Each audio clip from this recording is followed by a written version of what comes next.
muchísimas gracias a ti, Sari, porque, bueno, como te he dicho off the record, he estado disfrutando muchísimo con tu nuevo libro y es un placer tenerte aquí en directo eh, y más aún teniendo en cuenta de que esto forma parte de un ciclo de conferencias de estilo de vida y tu libro básicamente habla de estilo de vida. Es un ciclo de conferencias que está organizado por la Cátedra de Mindfulness dentro de la Universidad Complutense de Madrid y llevamos haciendo pues una serie de conferencias desde hace un año y medio y me parece que es un acto de clausura maravilloso porque antes de verano esta es la última que tenemos y el libro, para quien quiera saber el efecto del estilo de vida de manera general, es que es maravilloso, es un gran manual. Así que muchas gracias. Ah, ya lo tienes, ¿no? En físico. Sale la Hoy, semana que viene. sí, sale la semana que viene. A mí me ha llegado hoy, bueno, ayer los ejemplares de autor y sale la semana que viene el 18. Bien. Pues, Sari, te voy a presentar para que te conozcan todas las personas que nos están viendo. Sari estudió medicina y se especializó en medicina interna en el Hospital Universitario de la Princesa, ¿no? En Madrid. Y aparte se doctoró en ciencia biomédica en la UCM, o sea que digamos que también es de la casa, ¿no? Ha estudiado muchas cosas, por ejemplo, psiconeuroinmunología, que aparte de ser una palabra muy larga, tiene una cosa preciosa y es la integración de sistemas que habitualmente se estudian por separado, como es pues, la psicología o el sistema inmune o la neurología o la neurociencia. Eso lo estudió en la Universidad Pontificia de Salamanca. También sabe sobre nutrición, enfermedades infecciosas, sobre VIH y muchas cosas más. También ha ejercido en el Hospital de Torrejón como médico, es docente universitaria y es una extraordinaria divulgadora. Su primer libro, es es la microbiota idiota, eh, ha tenido más de 50.000 ejemplares vendidos. También tiene un podcast que os lo aconsejo a todos, es una joya. Se llama Slow Medicine Revolution y lo podéis encontrar online. Podéis acceder a él y ver muchísimas ponencias que tratan generalmente de salud, de estilo de vida. El podcast está hecho al menos he visto una compañera, no sé si hay más, con la doctora África Villarroel ¿Correcto? y trata de dar a conocer pues esto, cuestiones relacionadas con la salud, pero desde una visión poliédrica, desde muchos sentidos, ¿no? A veces, bueno, tú hablas de holístico, ¿no? Como esa tendencia a conocer que los sistemas en realidad no se pueden separar en entidades aisladas, sino más bien funcionan como un todo, ¿no? Y eso significa holos. Es una comprensión integrada, ¿no? De todas las disciplinas. Sari también fomenta un estilo de vida saludable mediante el conocimiento científico, una base científica que aparece no solamente en sus libros, también en sus podcasts, en las charlas que hay colgadas de ella online. También la reflexión y la responsabilidad individual, que a veces se pierde por un sistema quizás de salud que de alguna forma no premia tanto la responsabilidad que tiene cada individuo de cuidar su propia salud mediante el conocimiento que todos podemos adquirir, más aún teniendo tan a mano recursos como los que Sari propone, ¿no? Eh, como Sari tiene varios libros, tiene uno que ya ha citado, es La microbiota idiota, en el que, por cierto, en ese libro, fijaros que hay una coma, es decir, es la microbiota, coma, idiota, o sea, que el idiota es el lector, es decir, soy yo o tú quien lo lea, ¿no? Yo siempre la Eh, primera idiota, que conste.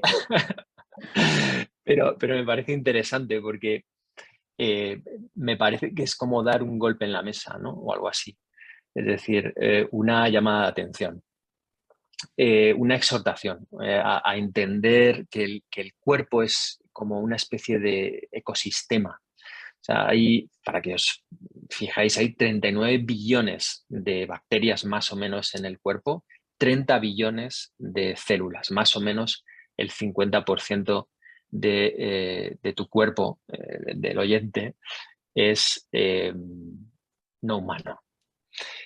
El cuerpo está constituido además de un amplio número de especies. Somos muchos para mí o desde mi punto de vista en este cuerpo.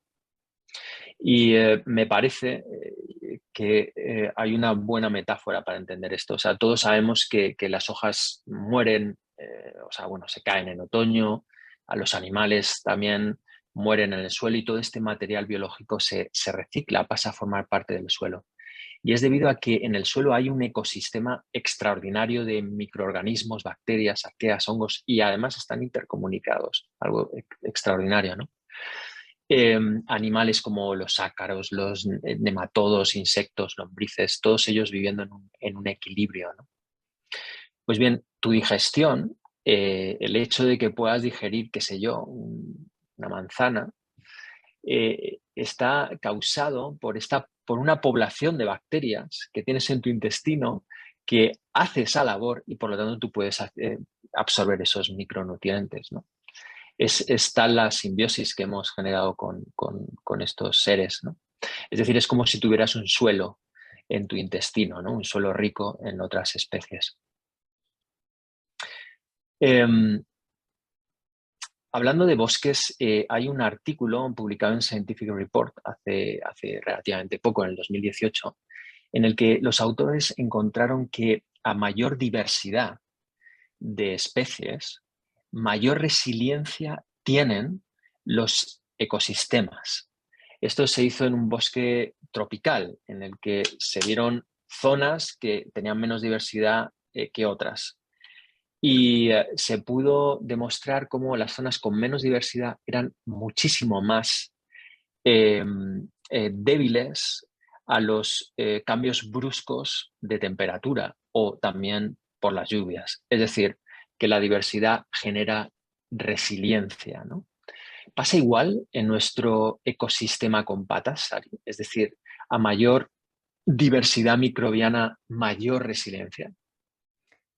Sí, en general sí, por lo menos en el intestino.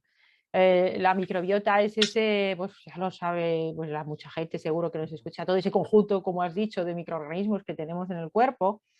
Y cuando la gente piensa en los microorganismos que tenemos en el cuerpo, piensa en el intestino, ¿verdad? Y lo que antes se llamaba flora intestinal, que no es una flora porque flora son plantas, son microorganismos.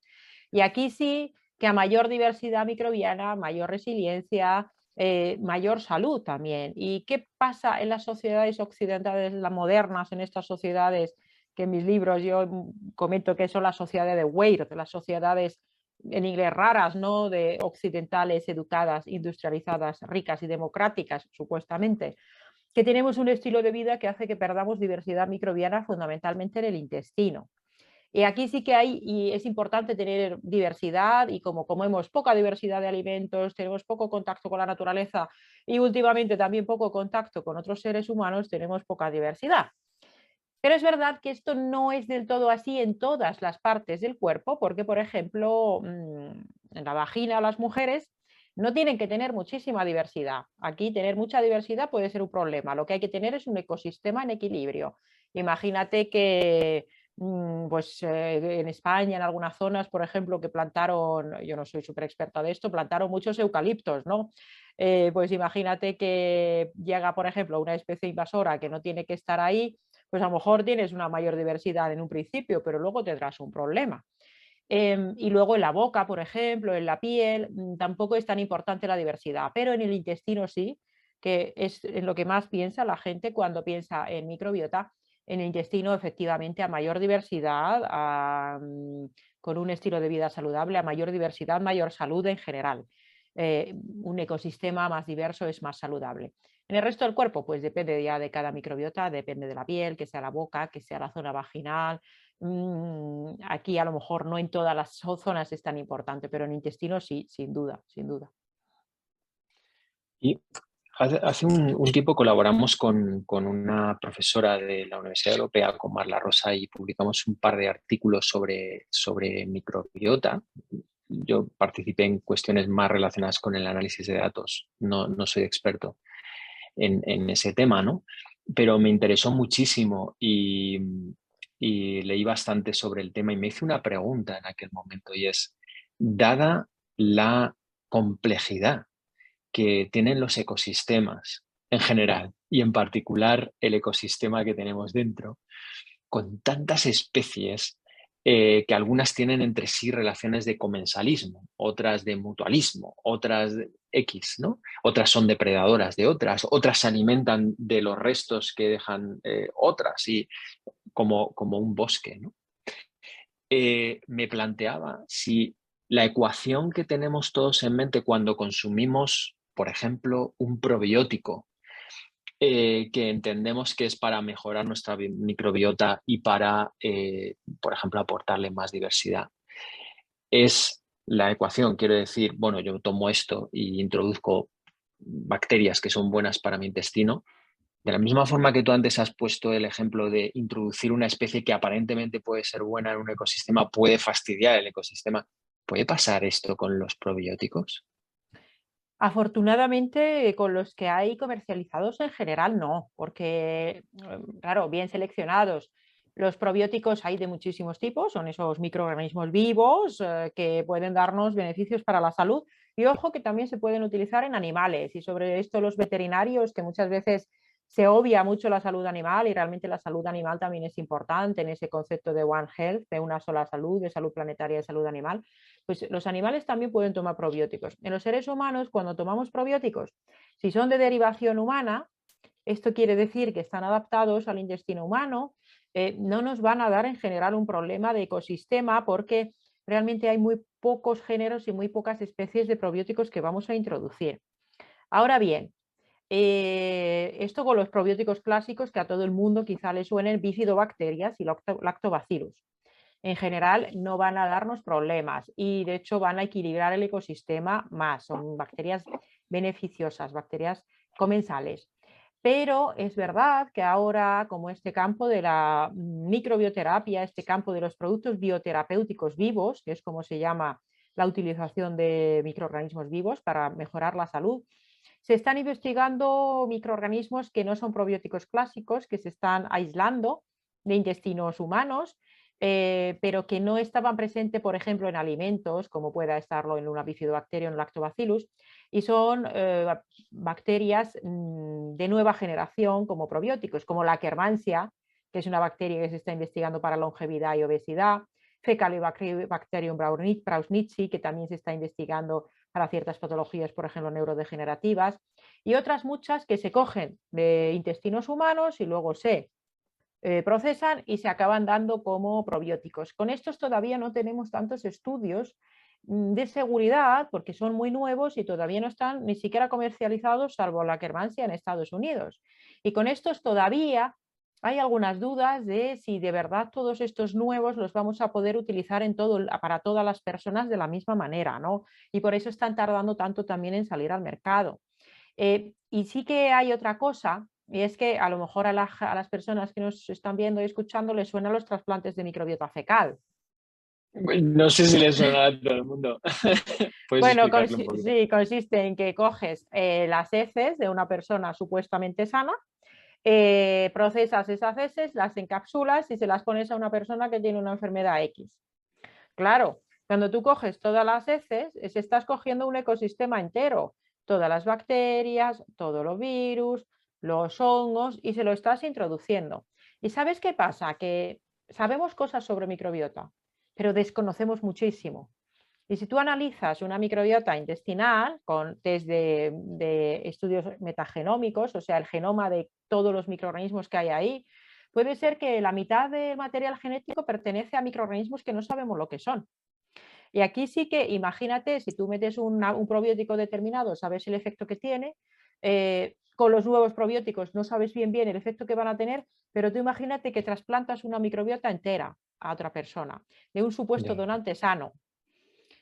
Aquí sí que puede haber a veces sorpresas de qué resultado puede tener eso, porque primero habría que ver si el donante de verdad es sano, cosa difícil de encontrar en nuestra sociedad hoy en día. Segundo, no se analizan las heces de los donantes desde el punto de vista de los microorganismos que hay. Y así pasó que una mujer, y lo cuento en mi primer libro, que tenía un problema grave, le pusieron un trasplante fecal de su hija. La hija estaba supuestamente sana hasta que empezó a engordar. Pues la mujer, la madre a la que la trasplantaron las heces de la hija, empezó a engordar y venga a engordar y venga a engordar porque le habían trasplantado una microbiota obesógena. Entonces, con los probióticos normales es raro que tengamos problemas, pero si empezamos a introducir ya más especies, y sobre todo si no sabemos lo que estamos haciendo, y eso es posible, muy posible por la complejidad de la microbiota, sí puede haber un problema mayores. Y en tu nuevo libro, que se llama El sistema inmunitario sale del armario, es obvio que el sistema inmunitario forma parte del núcleo de tu tesis, ¿no? Aunque es muy amplio los temas que toca realmente. Eh, eh, Hablas del sistema, o sea, de la microbiota. ¿Crees que la microbiota o consideras que la microbiota es también parte del sistema inmunitario? Porque también nos protege en parte, ¿no? Sí, la microbiota es una parte fundamental que digamos que es como si nuestro sistema inmunitario hubiera externalizado una parte de sus funciones. Es como si coges un freelance y dices, oye, échame una mano en mis defensas que yo solo no llego, ¿no? Pero realmente no es que se contemple como una parte concreta de nuestro sistema inmunitario, que al final son células propias, sino que sería pues una empresa que tú subcontratas o externalizas ese servicio, o si queremos hablar, que esto es muy común, hablar del sistema inmunitario en términos de ejércitos o de policía, pues que dices, coges un ejército de mercenarios buenos y dices, venga, echadme una mano que yo solo no me llego, ¿no? Entonces, sí que es una parte muy importante de defensa porque la microbiota, por un lado, nos ayuda a defendernos contra los patógenos. Ahora venimos, por ejemplo, de la época del COVID, pues sabemos que la microbiota oral y nasal o intestinal influye en la respuesta que tenemos frente a este virus e incluso nos puede determinar una defensa adecuada frente a virus o bacterias.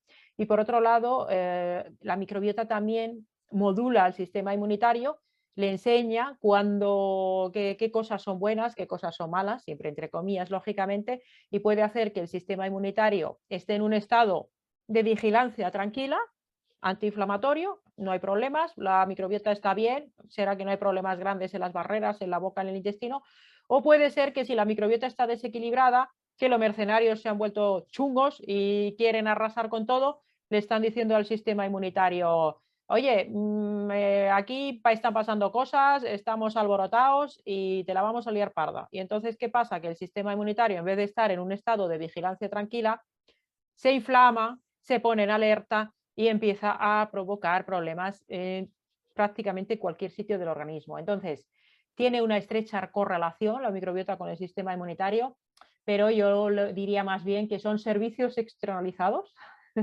Es como si un autónomo tiene que llevar sus redes sociales y coge un community manager para el que le lleve las redes sociales. Pues de la misma manera el sistema inmunitario se correlaciona con la microbiota, pero yo no lo consideraría que forma parte porque el sistema inmunitario son nuestras propias células y sustancias, ¿no?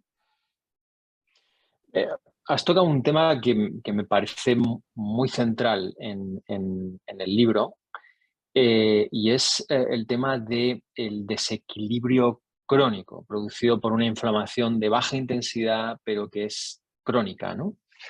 Eh, de hecho, separas, ¿no? Creo que es una teoría de un fisiólogo, separas, Eger, ¿no? Sí, Separas un tipo de desequilibrio agudo, que podría ser, por ejemplo, el desequilibrio que una persona puede tener cuando se infecta con un virus, por ejemplo, el virus de la gripe o el COVID, y tiene durante un tiempo, pasa, si todo va bien, durante un tiempo pasa por una respuesta inmunológica muy alta, pero si todo va bien, insisto, digamos, esa respuesta inmunitaria hace su labor y la persona vuelve a su equilibrio.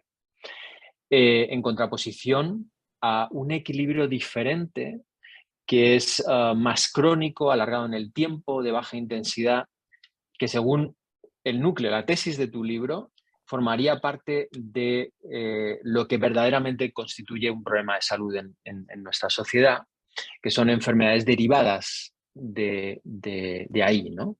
¿Podrías explicar un poco más profundamente qué es este equilibrio, este desequilibrio crónico y a qué se debe y cómo afecta a nuestra salud? Sí, cómo no. Pensemos que el sistema inmunitario lo tenemos para cumplir una serie de funciones. Y una de las funciones que todo el mundo considera que quizás sea y quizás mucha gente no conozca las otras funciones del sistema inmunitario, de las que también hablo en el libro, pero una de las principales es defendernos de los microorganismos patógenos que nos producen infecciones. Virus, bacterias, hongos, y que ancestralmente nos mataban muchísimo a los seres humanos. Ahora, porque afortunadamente no lo hay, pero pensemos la peste, qué cantidad de gente mató, que en Europa llegó a matar, en la Edad Media se estima que entre un tercio y una mitad de la población europea en los siglos de la Edad Media. O sea, fue una barbaridad. Y es una bacteria. ¿Y qué pasó? Que no murieron todos, gracias a que hay gente que tiene un sistema inmunitario que en ese momento les protegió y les resolvió la infección y pudieron resistir, ¿no? No había antibióticos entonces, no había vacunas, no había una adecuada higiene, no había alcantarillas, ¿no? Entonces, el sistema inmunitario nos hace esa función de defensa. ¿Y qué pasa? Que cuando tenemos una infección, una gripe, una infección de orina, lo que sea, el sistema inmunitario se pone en alerta, monta una respuesta inflamatoria, en el caso de los virus es un poco diferente, y lo hace agudo. ¿Y qué te hace el sistema inmunitario? Pues te provoca una fiebre, hace que estés hecho polvo, te metas en la cama y coge mucha energía el sistema inmunitario con sus células para montar una defensa frente al patógeno, frente al microorganismo malo, la bacteria, el virus, y te resuelve la infección y te curas, o bueno, pues a lo mejor mueres. Hoy en día no pasa esto porque tenemos antibióticos y afortunadamente podemos solventar muchas infecciones. Y esto está bien, o sea, tener de vez en cuando una infección entra dentro de lo normal en la vida del ser humano. Tener una gripe de vez en cuando entra dentro de lo normal, tener un catarro de vez en cuando entra dentro de lo normal. Pero claro, o incluso que te hagas una herida, la típica herida mientras estás cortando la verdura, cuando te haces, pues estás cocinando, pues puedes hacer una herida y tu sistema inmunitario te lo inflama eh, y te defiende para que ahí no haya problemas, ¿no? Pero ¿qué pasa? Que hoy en día tenemos un montón de estímulos de la vida moderna que no son infecciosos, la inmensa mayoría de ellos, que generan un poquito de inflamación para el sistema inmunitario. Por ejemplo, la contaminación. Ahí, pues si te ve el fondo, ahí están pasando muchos coches, ¿no? Pues los coches expulsan contaminantes, metales pesados. Comemos alimentos que pueden contener sustancias tóxicas como pesticidas, herbicidas o plaguicidas en pequeñas cantidades, que no te van a matar, pero el sistema inmunitario dice, oye, esto es un poco tóxico, ¿no? No me mola. Y el sistema inmunitario se inflama un poquito, pero se inflama un poquito, pero no consigue resolverlo. O sea, a ti igualmente te van a seguir entrando los pesticidas y los metales pesados. El estrés crónico, los estresores crónicos psicosociales, el estar en un atasco toda la mañana a media hora y llegar tarde al trabajo, el tener una hipoteca de 30 años, o tener continuamente noticias de la televisión que nos ponen en alerta, son cosas pequeñas que nos están inflamando continuamente al sistema inmunitario, pero un poquito, porque el sistema inmunitario dice, bueno, esto no me mola, pero hoy no me va a matar, no me inflamo mucho, no hace falta, pero te inflama un día detrás de otro, detrás de otro. En concreto en el intestino, además, por un patrón de alimentación inadecuado, cada vez que comemos se inflama un poquito. Hay una pequeña inflamación en el intestino, porque claro, nosotros piensa que si viviéramos por ahí por los bosques y comiéramos las comidas y bebiéramos el agua por ahí, pues a lo mejor se nos mete un patógeno y el sistema inmunitario viene el intestino, vigila a ver qué has comido, vale, no pasa nada, no hay patógenos. Pero por si acaso está ahí, se inflama un poquito. Cada vez que comemos nos inflamamos. Si comemos 5 veces al día con productos ultraprocesados llenos de aditivos o de micotoxinas o de pesticidas, nos inflamamos un poquito. ¿Y qué pasa? Pues que el sistema inmunitario hace esa pequeña inflamación pero no resuelve nada. ¿Cómo va a resolver una hipoteca a 30 años? ¿O cómo va a resolver que estés comiendo aditivos y endulzantes y emulsionantes cada día? No lo resuelve, pero se mantiene un poquito inflamado de continuo. Y esta inflamación continua, crónica, de pequeño grado, es lo que se ha identificado y es lo que nos dice Gary Eger, es su teoría germinal de las enfermedades crónicas, ¿no? Porque antes existía esta teoría de que, oye, pues la tuberculosis, una bacteria, la neumonía tal, otra bacteria, la sífilis, otra bacteria. Y él propuso esta inflamación crónica de bajo grado como una teoría germinal, como una teoría del todo que explicaría la inmensa mayoría de las enfermedades crónicas que sufrimos en las sociedades hoy en día, que, oye, muchas veces no nos matan, afortunadamente, porque, bueno, pues si te da un infarto y ya vas al hospital te podrán cuidar. Muchas veces podemos tener enfermedades autoinmunes, alergias y problemas crónicos de salud. No nos matan a corto, pero nos quitan mucha calidad de vida, ¿no? Y ahí está el problema, en que nuestro estilo de vida nos genera esa inflamación que no resuelve nada y sin embargo nos enferma. Sin embargo, he leído, no solamente en tu libro, que hay asociaciones cada vez más robustas entre este tipo de inflamación, a veces se le llama también, corrígeme si me equivoco, trastorno metabólico, con enfermedades autoinmunes, con resistencia insulínica, obesidad, diabetes, con arteriosclerosis, con trastornos del estado de ánimo, con depresión, con neurodegeneración a largo plazo, con cánceres y también con otra serie de enfermedades que no son de origen transmisible, ¿no? Entonces, aunque es verdad que a corto plazo no te matan, digamos, estas son las causas más importantes de mortalidad en nuestra sociedad. Sí, dime. Sí, sí, efectivamente, 9 millones de muertes al año por enfermedades cardiovasculares y 6 millones por accidentes cerebrovasculares y unos casi 20 millones por cáncer en el mundo al año. Claro. Es mucho más que enfermedades de origen, por lo menos en los países occidentales. No sé cómo están las estadísticas en otros países, ¿no? Pero en países occidentales probablemente sea los mayores índices de mortalidad, ¿no? Enfermedades cardiovasculares creo que estaba el primero.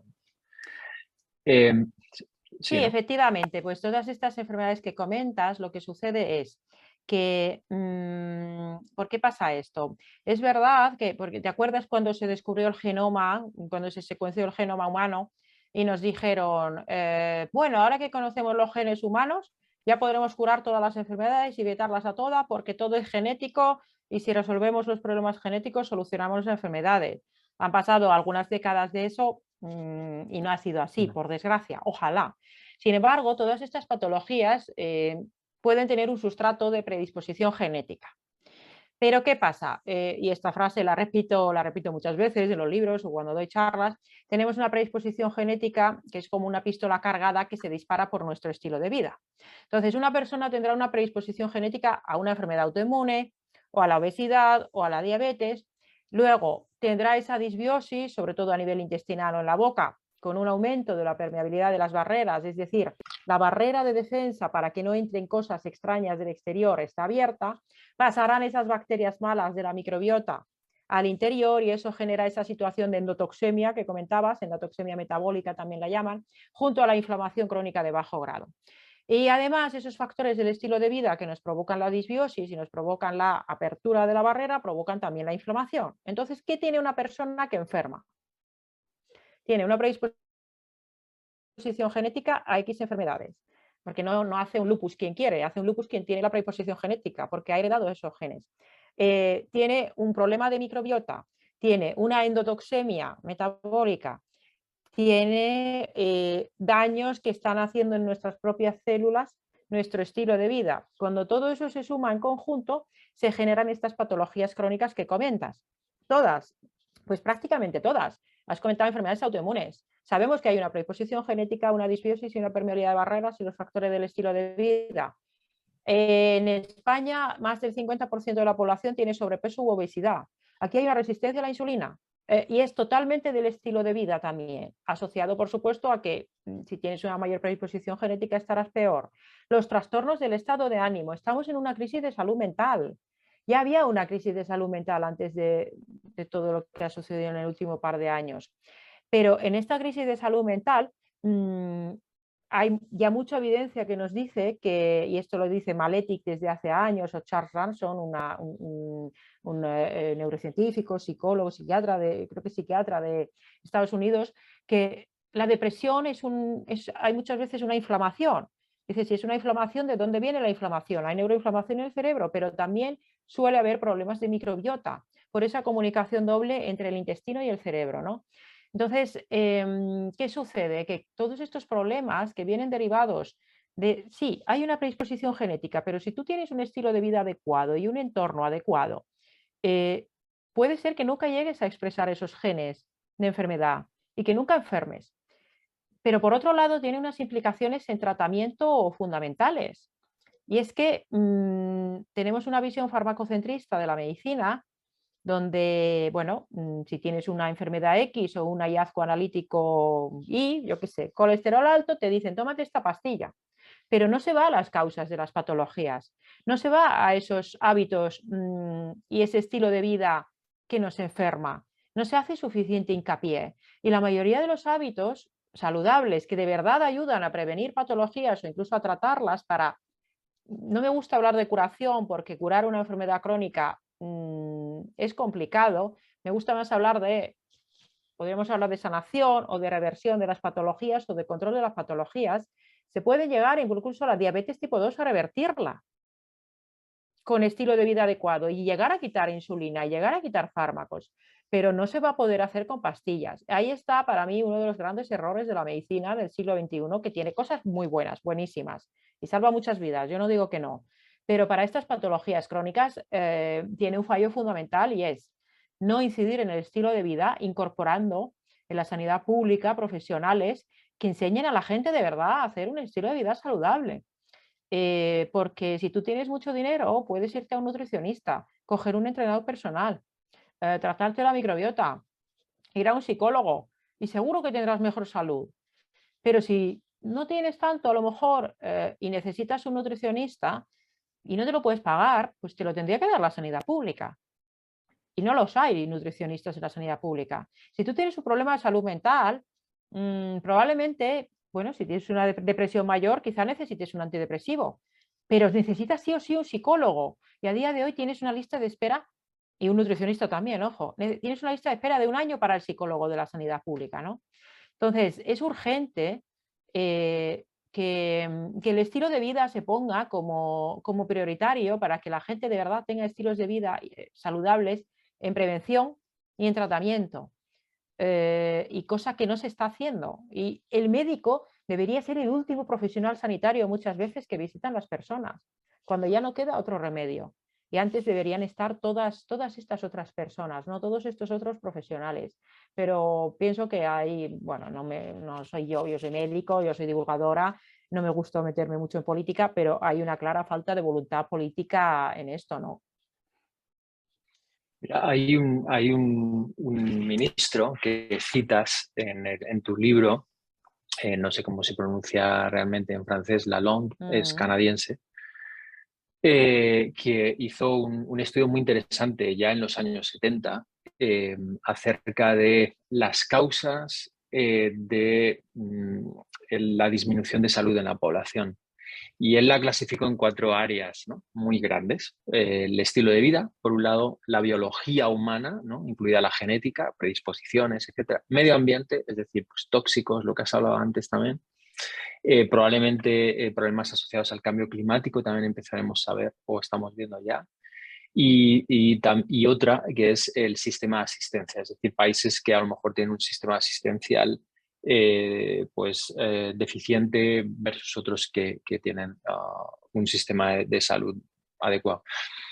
Él llegó a la conclusión de que el 43% de las enfermedades se debía al estilo de vida, el 27% a causas biológicas, 19% por cuestiones ambientales y un 11% por un déficit, entiendo, de asistencia sanitaria. Sin embargo, el 90% de todos los recursos que estamos invirtiendo o que se invirtieron en aquella época, en los 70, en Canadá, no sé si ahora seguirá siendo así en España. Yo no he encontrado estudios, por cierto, de esta índole en España en ningún año. Eso no quiere decir que no haya, sino simplemente que yo no los he encontrado. El 90% de los recursos económicos se gastarían en el sistema de asistencia. Sin embargo, la salud no es una cuestión solamente clínica, es decir, es una cuestión, tú has citado a entrenadores del ámbito deportivo. Puede ser que haya psicólogos clínicos, sí, pero también hay otras formas de psicología que pueden ayudar a la persona cuando todavía no han desarrollado síntomas. Educación, comunicación, lo que estás haciendo tú, divulgación. Y todo eso, que no es estrictamente clínico, me da la impresión, no sé qué te parece a ti, que no forma parte de la agenda. Eh, y me gustaría saber qué cambios concretos te gustaría ver a ti en la agenda, digamos, de salud de este país. Efectivamente, no forman parte de la agenda. Yo escuché a una divulgadora en una entrevista que le hizo Marcos Vázquez a Gema, es que no me acuerdo el apellido, y decía que lo que había era de la inversión que se dedica del gasto sanitario público, un 2% era a estrategias de prevención y salud pública. Y aquí en este 2% están incluidas las vacunas, que está perfecto, las vacunas estupendo, porque, bueno, pues pensemos en sarampión, que está prácticamente, bueno, casi llegó a estar erradicado, pensemos en rubeola, pensemos en difteria, tosferina, se evitan gracias a las vacunas, pero si un 2% ya incluyó las vacunas, pues imagínate que quizás un 1% se dedique a salud pública y esto incluye prevención. Esto lo vemos fácil viendo en España el maltrato sistemático que tiene la atención primaria de salud en España, para empezar, o la salud mental, por ejemplo. Entonces, ¿qué habría que hacer de forma concreta? Pues a día de hoy se dedica muchísimo recurso a una asistencia sanitaria reactiva de cuando los pacientes ya tienen la patología. Hospitales, que yo no digo que no tenga que haber hospitales, que por supuesto que sí. Si hay que poner un marcapasos o tratar un infarto, por supuesto que hay que tratarlo, pero hay muchos estudios que demuestran que si tú haces una atención primaria de calidad y incorporas estos otros profesionales, nutricionistas, por ejemplo, con los nutricionistas hay varios estudios, en la atención primaria y en prevención en salud, además ahorras dinero y luego podrás dar también una mejor asistencia sanitaria y además previenes patologías. Entonces, ¿qué es lo que habría que hacer? Primero, los médicos de familia, realmente muchos de ellos, o sea, ellos ya tienen, se llama medicina de familia comunitaria, podrían llegar a conocer a una persona y a su familia a lo largo de todo su arco vital. Y ya se ha visto que si alguien mantiene el mismo médico de familia toda su vida, va a tener mejor salud y menor probabilidad de enfermar. En los países nórdicos, que no es que tengan mejor salud necesariamente, pero sí que tienen médicos de familia que pueden llegar a estarse 20 o 30 minutos con un paciente. Un médico de familia, cuando está 5 minutos con un paciente y te llega el paciente y dice, estoy triste, estoy mal, me siento deprimido, claro, en 5 minutos, ¿qué va a hacer el médico de familia? Pues a lo mejor solo puede prescribir un psicofármaco, no es culpa del médico de familia. Entonces necesitan más tiempo los médicos de familia, necesitan también más tiempo el personal de enfermería que están en atención primaria para hacer educación en salud. Y por supuesto hace falta también más actualización de los profesionales, porque todavía hay mucha formación de profesionales sanitarios, médicos fundamentalmente dependientes de la industria farmacéutica. Se debería desvincular absolutamente la formación de los profesionales sanitarios de la industria farmacéutica, porque claro, aquí pues hay un problema claro de conflicto de interés, ¿no? Y luego deberían incorporarse estos otros profesionales a nivel sobre todo en atención primaria, pero por supuesto también en atención hospitalaria. Nutricionistas. La nutrición es una parte fundamental de cualquier tratamiento médico y no los hay en la sanidad pública. Debería haberlos en los hospitales y debería haberlos en la atención primaria. ¿Cómo? Pues al principio no podrás tener un nutricionista de cabecera, pues haz talleres para grupos de pacientes según patologías, por ejemplo. debería haber dentistas. La salud periodontal es un desastre. Muchísima gente, el 90% de la población a partir de los 40-45 años tiene enfermedad periodontal y no tienen dinero para pagarse a lo mejor el tratamiento. Y esto da problemas de salud sistémica. Y debería haber más fisioterapeutas y entrenadores, porque el ejercicio físico, el deporte, la actividad física es la verdadera medicina para prácticamente cualquier patología. No hay ninguna patología que no se pueda beneficiar de una intervención en ejercicio físico. Pero un médico de cabecera, imagínate, de atención primaria, en 5 minutos, ¿qué le va a decir? Pues le dice, pues haz ejercicio y luego el paciente hará o no hará, ¿no? Y los psicólogos. Antes de la pandemia ya se estimaba que un gran porcentaje de motivos de consulta tenían que ver en atención primaria con problemas de salud mental. Ahora se estima que entre un 60-70% de pacientes tienen problemas de salud mental, pero no necesitan una pastilla, necesitan que les enseñen a gestionar sus emociones, quizás puedan aprender estrategias de mindfulness, porque una de las cosas que más nos enferma es el estrés. El estrés crónico, vivimos en un entorno que nos enferma por múltiples frentes y el estrés crónico, y yo lo veo en clínica, es una de las cosas más difíciles de manejar en clínica y es lo que muchas veces mantiene la patología en los pacientes. Entonces, ¿yo qué haría? Yo haría bueno, ¿sabes cuando la historia del nudo de Gordon, ¿no? El nudo gordiano que decían, pues esto no se puede arreglar, esto no se puede desatar, porque es un nudo demasiado complicado, pues llegó el otro y le dio con la espada y desató el nudo. Hay que hacer una verdadera revolución en el sistema sanitario y trabajar mucho más en prevención. ¿Qué pasa? Pues que es como un poco como la educación, ¿no? Se utiliza más como un arma arrojadiza en vez de hacer unas verdaderas estrategias que tengan sentido. Es que yo no entiendo qué asesores tienen ahí arriba para que esto que lo vemos tan claro todos los profesionales de la salud, por lo menos los que divulgamos sobre el tema, lo ven los nutricionistas, y yo soy médico, oye, alguien podría decir, bueno, tú eres, que yo como médico, pues quiero que me vengan muchos pacientes. No, a mí me encantaría que a los médicos no nos llegaran casi pacientes, porque ya les han visto todos esos otros profesionales para ayudarlos, ¿no? Entonces yo no lo entiendo porque lo veo tan de sentido común y tan claro y hay estudios que lo demuestran que no entiendo por qué no se hace, ¿no? Es como una perplejidad y una falta de comprensión de por qué no se hace, ¿no? Hay dos cosas que añadiría, me parece muy interesante lo que dices. Añadiría dos cosas. Una, abro el periódico esta mañana. No es que todas las mañanas abra el periódico, pero abra el periódico, pero hoy lo he abierto, ¿no? Previamente respiro un poquito, leí y básicamente pasa lo que pasa siempre y es unos de un partido político peleándose contra otros de un partido político. La única manera que tienen de, digamos, fomentar sus ideales es atacando al otro, ¿no? Y a mí me parece que en el ámbito profesional pasa a veces lo mismo. Es decir, me he encontrado tantas veces a sectores más de medicina de alguna forma pisoteando, aunque sea inconscientemente y con toda buena voluntad, al profesional de psicología o al nutricionista o a un entrenador que prácticamente a las personas licenciadas del INEF no se les tiene tan en cuenta en el sistema de salud o no se les tiene nada en cuenta en el sistema de salud cuando debería ser una parte fundamental, según lo que has dicho y según la literatura científica, ojo, que es algo objetivo. Y sin embargo, no hay comunicación real.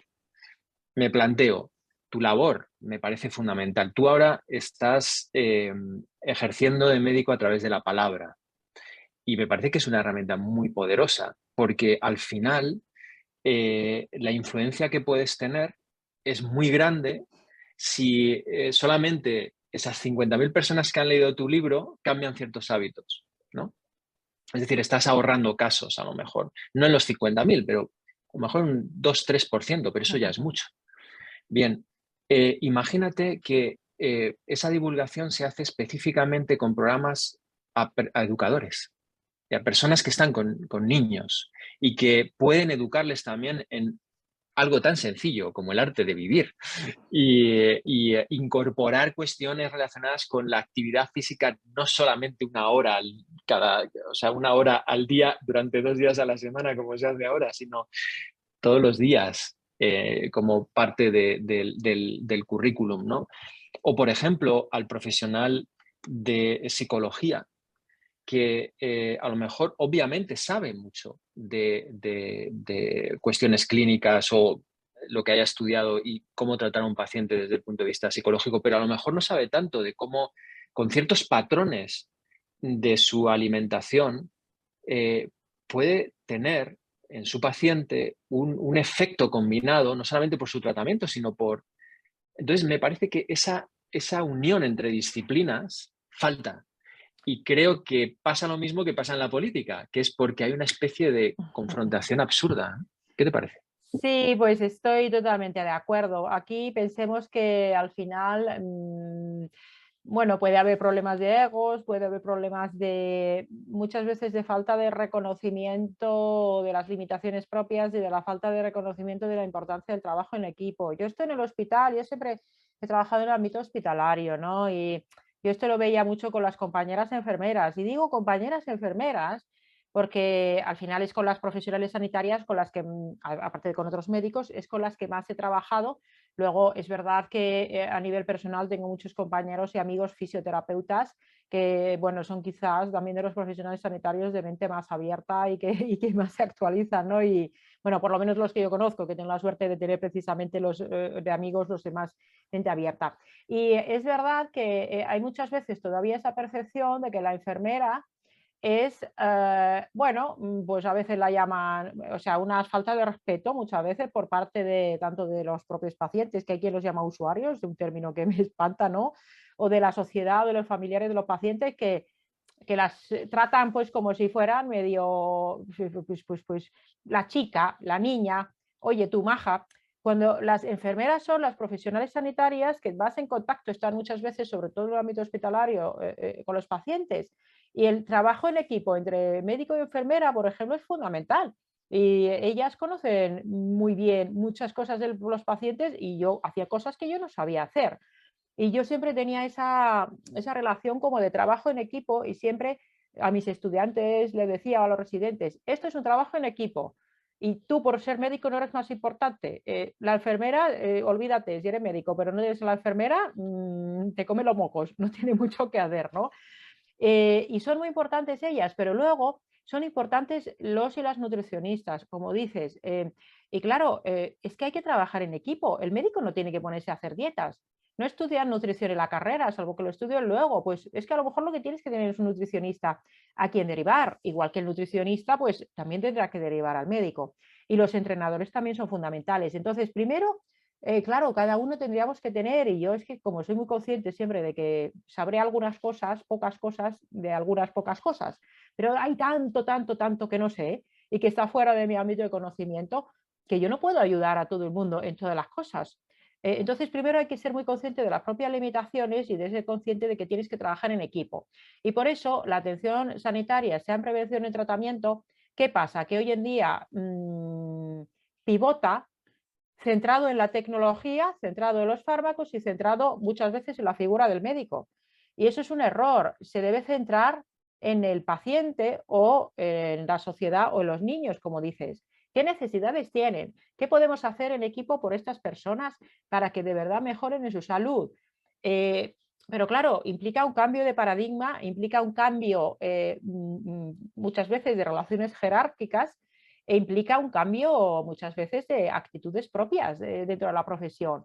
Entonces, bueno, yo soy consciente de que quizás esto que yo digo entre mis compañeros precisamente, que muchos pensarán igual que yo, pero quizás no sea un discurso súper popular, pero yo no lo digo por caerle bien a nadie, sino que de verdad lo pienso. Entonces, ojalá que hay muchos médicos, pienso que los médicos de familia en concreto son muy de trabajar en equipo, ¿verdad? Porque pienso que tienen otro concepto, pero la medicina de familia está tan maltratada que se matan vocaciones de médicos de familia de manera tremenda, ¿no? Y luego hay otra serie de intervenciones, pues qué sé yo, el mindfulness, del que tú sabes muchísimo. En Estados Unidos hacen estudios muy interesantes sobre lo interesante que es. En España ya se están haciendo estudios interesantes. ¿Por qué no lo incorporamos a la clínica ya? Tiene un coste muy asequible, no es caro y va a tener muchos beneficios, ¿no? Entonces sí, entre los colectivos profesionales y entre las personas, pues todos tenemos nuestras miserias, ninguno somos perfectos y todos tenemos un ego, algunos lo tenemos, bueno, cada uno lo tendrá de un tamaño concreto, ¿no?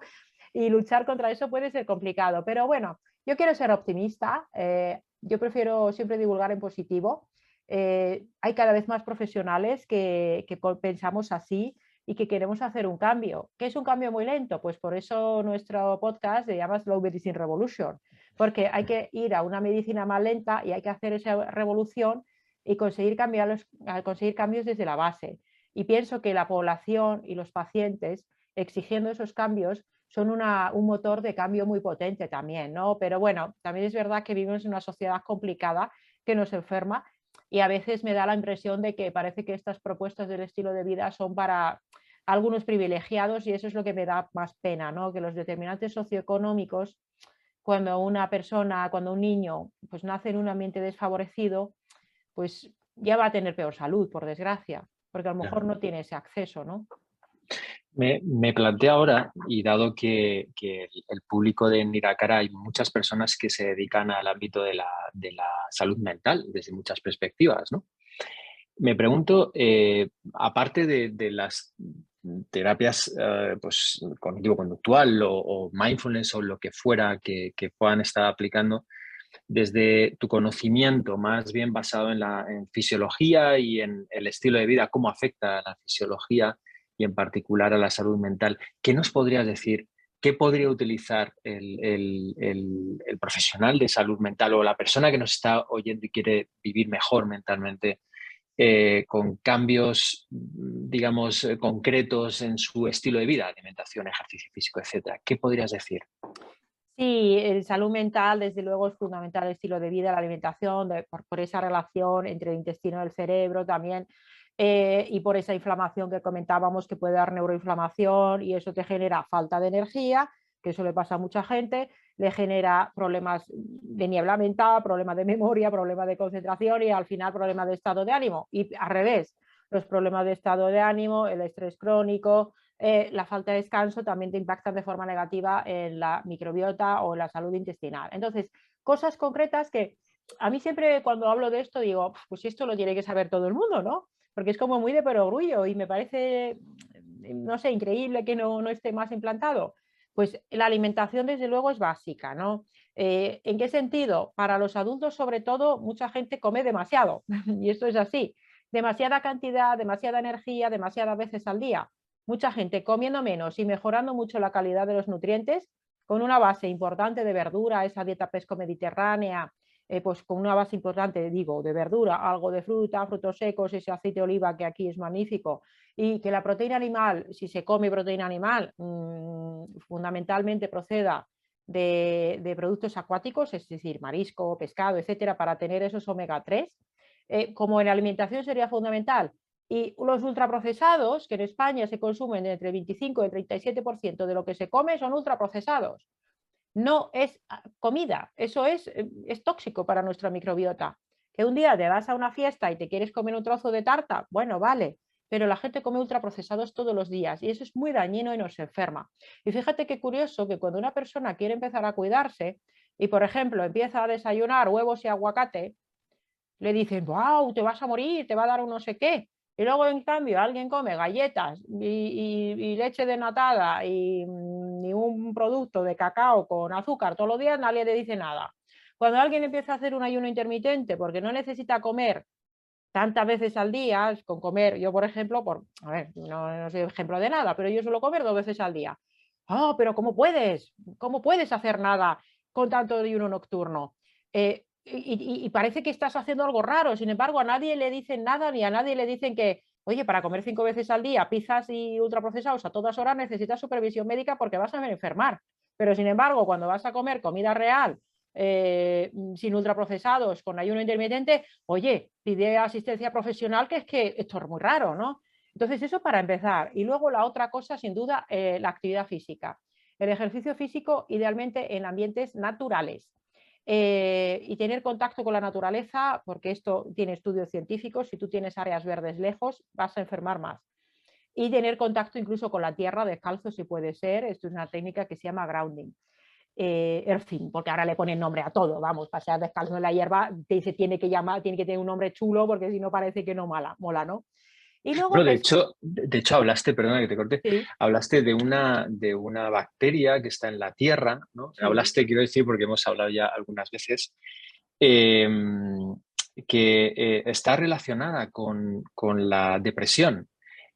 Cuando estás en contacto con la tierra, esta bacteria pasaría a formar parte de nuestro sistema simplemente porque la respiramos, ¿entiendo? Bacterias y virus de la tierra Sí. y del aire pasan a formar parte de nuestra microbiota y nos enriquecen, aunque no se queden ahí para siempre, de forma transitoria, pues nos ayudan a estar más sanos. Y luego las plantas emiten fitocidas, que son sustancias naturales que también tienen un efecto beneficioso para el sistema inmunitario. Los baños de bosque. En Finlandia decimos ir al bosque, pues bueno, Shinrin-yoku, venga, ponle un nombre, que si no, no parece que no lo puedes monetizar. Cómo lo llamáis en Finlandia? En Japón le llaman Shinrin-yoku, baños de bosque, Ah, pero en Finlandia no se llama de ninguna manera porque lo tienes al lado y vas casi todos los días. Pero parece que si no le pones un nombre a algo para monetizarlo, pues que ya no mola.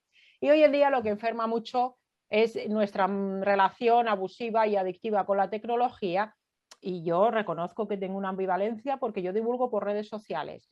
Pero una cosa fundamental para la salud mental sería, aparte de alimentación, ejercicio físico y abrazarnos con nuestros seres queridos y hacer relaciones normales, o sea, reales, desconexión digital y ayuno digital. ¿Qué quiere decir esto? En 24 horas, al menos 12 horas sin redes sociales y sin móviles. Un día a la semana, todas las semanas, sin dispositivos electrónicos y sin internet. Un fin de semana largo todos los meses y al menos 2 semanas de vacaciones digitales absolutas. Que esto, si eres autónomo, como lo soy yo, puede parecer muy difícil y es difícil, y lo sé, pero tenemos un problema de dependencia de las tecnologías y nos enferma. Igual que nos enferma estar metidos en la cueva, y esto decía una persona a la que le he hecho una entrevista hoy, a María Hernández Bascuñana, a propósito de la vitamina D, decía que somos humanos caja, estamos todo el día metidos en una caja a oscuras y esto nos enferma, no pasamos, no estamos a la luz del sol por el día y la necesitamos no solo por la vitamina D, y si pasamos y si tenemos mucha luz por la noche, luz artificial. Y esto también nos enferma. Entonces, para la salud mental, en resumidas cuentas, alimentación antiinflamatoria prebiótica, a base de comida real y un poquito menos la mayoría de la gente, ejercicio físico, más movimiento, más conexión con la naturaleza y con otros seres humanos. Ojo nuestra relación con la tecnología, ¿no? Y esto que además, fíjate, todo lo que te he dicho gratis, ¿eh? ya. Y no te he hablado de las duchas frías, del método Bijov, de las respiraciones, del mindfulness. Había alguna pregunta por aquí en el chat acerca del ayuno intermitente, que está realmente, bueno, pues al alcance de todo el mundo, también es bastante barato. ¿Qué opinas? Sí, yo soy, a ver, en realidad lo mismo. El problema es ponerle un nombre al ayuno Ya. intermitente. Realmente el ayuno intermitente, es decir, hacer un ayuno nocturno prolongado, es lo fisiológico y lo normal. Lo raro es comer a todas horas y comer 5 veces al día y cenar a las 11 de la noche y desayunar a las 7. Entonces, hay muy pocas contraindicaciones para hacer un ayuno nocturno prolongado, mínimo de 12 o 13 horas. Con 13 horas ya de ayuno nocturno podría ser suficiente, que adelantas un poco la cena, ya puede estar bien. Esto hablo siempre de adultos, los niños pues tienen algunas consideraciones porque están creciendo. Entonces, un ayuno nocturno más largo y comer 1, 2 o 3 veces al día, perfecto. Le va bien al sistema inmunitario, le va bien al sistema digestivo, le va bien a la microbiota. ¿Hay alguna contraindicación que yo a una persona le diría, oye, ojo, antes de empezar esto, consulta con un profesional que sea experto? Si lo consultas con un profesional no actualizado, te dirá que no lo hagas porque no lo conoce. Le diría, consulta con un profesional actualizado o léete un libro, por lo menos, o escucha el podcast. Entonces, en personas con trastorno de la conducta alimentaria, anorexia o bulimia previa, en personas con alguna patología metabólica muy rara como una porfiria aguda intermitente, que esto sí se tiene y se sabe, porque ya te habrán diagnosticado habitualmente. Y luego, pues hombre, la diabetes tipo 1 insulino independiente, antes de empezar a hacer ayunos, pues le tiene que hacer un ajuste, ¿no? Pero se puede también y hay gente que lo hace, ¿no? Entonces, realmente para una persona media que nos esté escuchando, que no tenga mucho problema de salud específico, empezar por lo menos una cosa única, cenar antes, que pasen mínimo 2, pero por lo menos 4, y si pueden ser 4 horas antes de acostarse desde que cena. Pues ya con eso estás prolongando el ayuno nocturno. Yo personalmente, a ver, Walter Longo, que estudia la longevidad, dice una vez al día y ayunos de 24 horas. Bueno, es muy extremo para la mayoría de la gente, no es necesario. Con hacer ese ayuno de 12, 13 horas por la noche y a veces prolongarlo un poquito y comer 2 o 3 veces al día según te vaya bien, para la mayoría de la gente es óptimo. Es estupendo, tiene mucha evidencia científica y lo que no tiene evidencia ninguna de que sea bueno es comer 5 veces al día y cenar a las 11 de la noche. Eso genera patología. Y para terminar, porque me parece un tema también interesante, ¿no? Y se ha preguntado, ¿qué podemos hacer si queremos ver el estado de nuestra microbiota? Queremos tratar nuestra microbiota de alguna manera, ¿no? ¿Hay especialistas? ¿Cómo acceder a ellos? ¿Cómo se llaman? Pues comentaba por ahí alguien que eran los de aparato digestivo. Por desgracia, precisamente los de aparato digestivo no conozco muchísimos que estén súper actualizados en este tema. Hoy en día hay muchos nutricionistas que ya se han formado en microbiota. Hay médicos que se han formado en microbiota, por supuesto pues por su cuenta, haciendo algún máster o estudiando mucho. Bueno, pues cada vez va habiendo más profesionales que se van formando en microbiota. ¿Cómo Pero saber cómo? Sí, más en el dime. ámbito privado, entiendo, ¿no? Sí, de momento sí, en la sanidad pública, pues si tienes un profesional que se ha formado por su cuenta, pues según quien te toque. Si Ya. no, pues te llegará y te dirá cosas como he escuchado yo de esto es una moda o yo no creo en los probióticos porque es homeopatía, por ejemplo. Entonces, ¿hace falta hacerse un análisis de microbiota para saber cómo está la microbiota?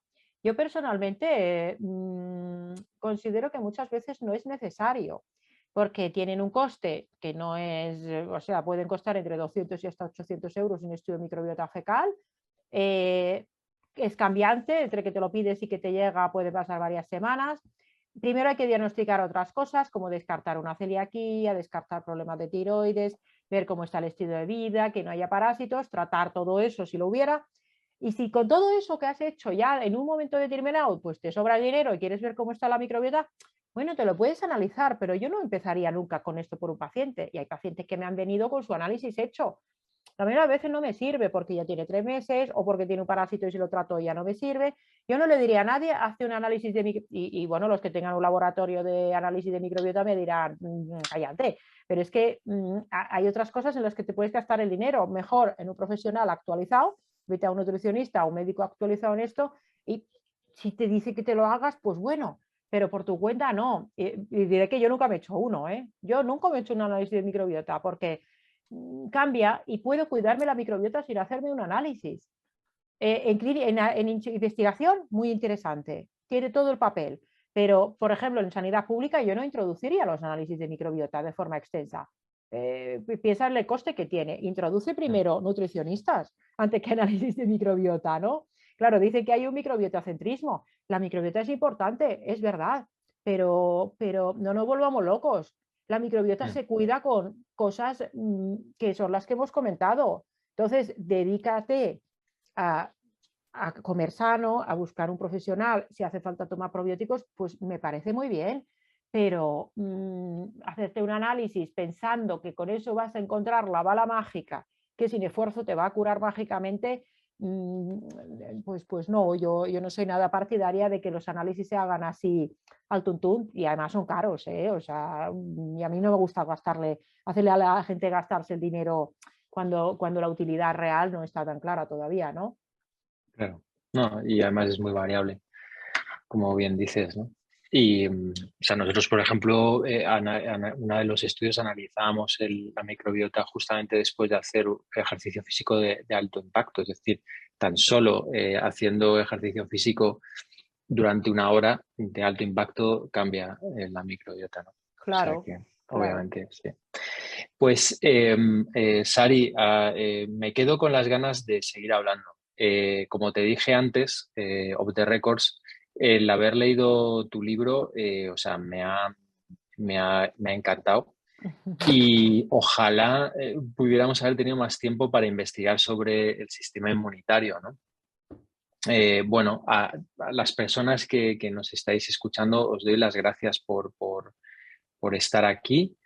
Eh, yo creo que es maravilloso tener la capacidad, es algo bueno, creo, de la tecnología, de poder acceder a recursos, ¿no? A conocimiento que en otras épocas era bastante menos fácil. Y creo que leer, escuchar podcasts como el que tiene Sari es maravilloso porque poco a poco y con cambios marginales que vamos haciendo en nuestra dieta, en nuestro estilo de vida general, o comenzando a practicar mindfulness, las personas que también tengáis a bien hacerlo, pues al final se generan cambios grandes a largo plazo, ¿no? Y es estos pequeños cambios creo que son geniales, el conocimiento, el estar informado, ¿no? Y no tomar nada como definitivo me parece esencial también porque el estudio del microbiota está, como quien dice, empezando, ¿no? Y igualmente el estudio en el cerebro. Y muchas de las cosas que hoy sabemos quizás ser refutadas dentro de poco, pero tener esta visión de seguir informándose y con una mentalidad abierta me parece muy saludable también. Sari, muchísimas gracias, de Sí, yo verdad. quería decir muchas gracias por la invitación.